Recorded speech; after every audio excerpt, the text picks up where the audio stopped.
Oggi entriamo in una macchina del tempo, perché se osserviamo i ritratti dell'Ottocento e dell'inizio del Novecento, vediamo donne con capelli lunghissimi, foltissimi e incredibilmente curati.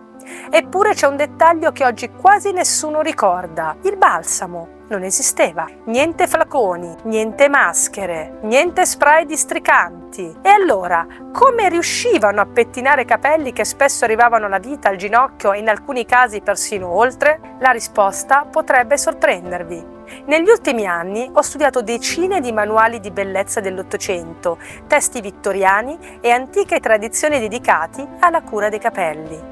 E mi sono resa conto di una cosa: la filosofia era completamente diversa dalla nostra. Oggi il balsamo viene considerato quasi obbligatorio, indispensabile. Prima lo shampoo, poi il balsamo. Poi magari anche una maschera, poi un olio ai siliconi, poi uno spray, come se ogni prodotto servisse a correggere il precedente.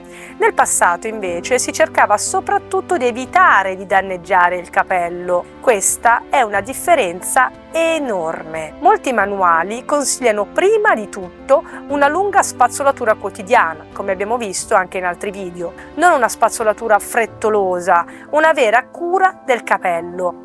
Si iniziava sempre dalle punte, pochi centimetri per volta, mai tirando. L'obiettivo non era vincere il nodo, l'obiettivo era non spezzare il capello.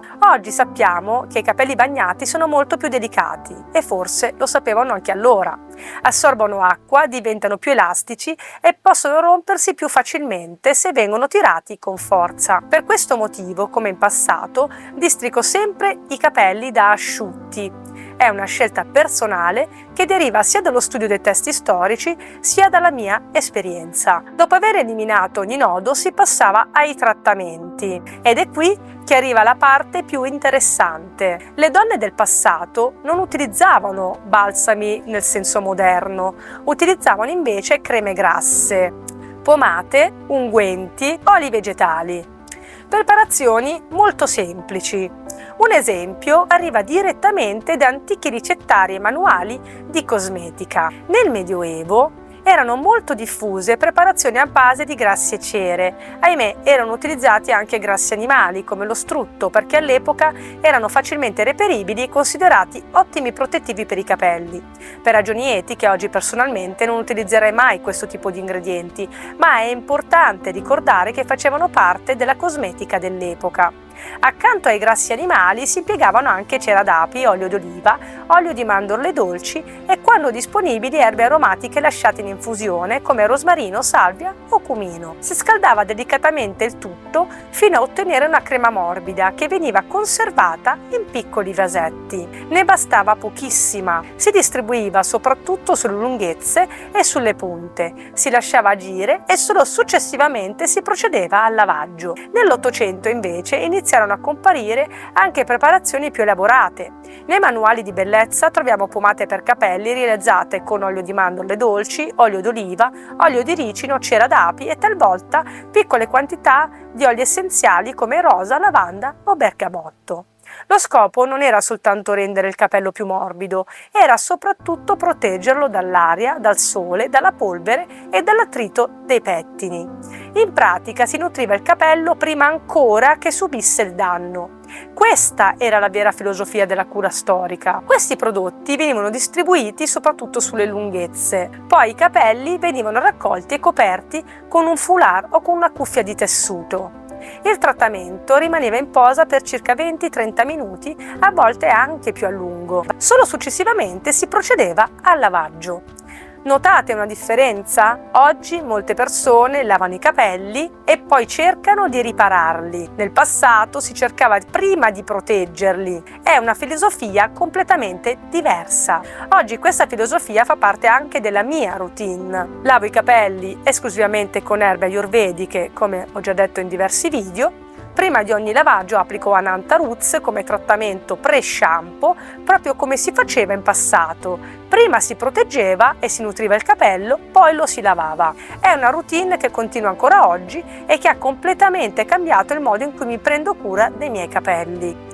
Quando iniziai questo metodo sulla mia chioma, ero convinta che sarebbe stato semplice. In realtà è stato tutto il contrario. I primi tempi sono stati difficili. I capelli sembravano più secchi, più ribelli, più difficili da gestire. Molte persone in questo momento tornerebbero subito al balsamo. Io invece ho deciso di continuare, perché volevo vedere i miei capelli per quello che erano davvero. Ed è proprio questo il punto. Molti cosmetici moderni migliorano immediatamente l'aspetto del capello, ma quando smettiamo di usarli iniziamo finalmente a vedere la realtà. Significa semplicemente che spesso confondiamo l'aspetto con la vera salute dei capelli. Dopo circa un mese di routine completamente naturale, ho iniziato a vedere i primi cambiamenti. I capelli erano più forti, più corposi, si spezzavano meno ed erano più facili da districare.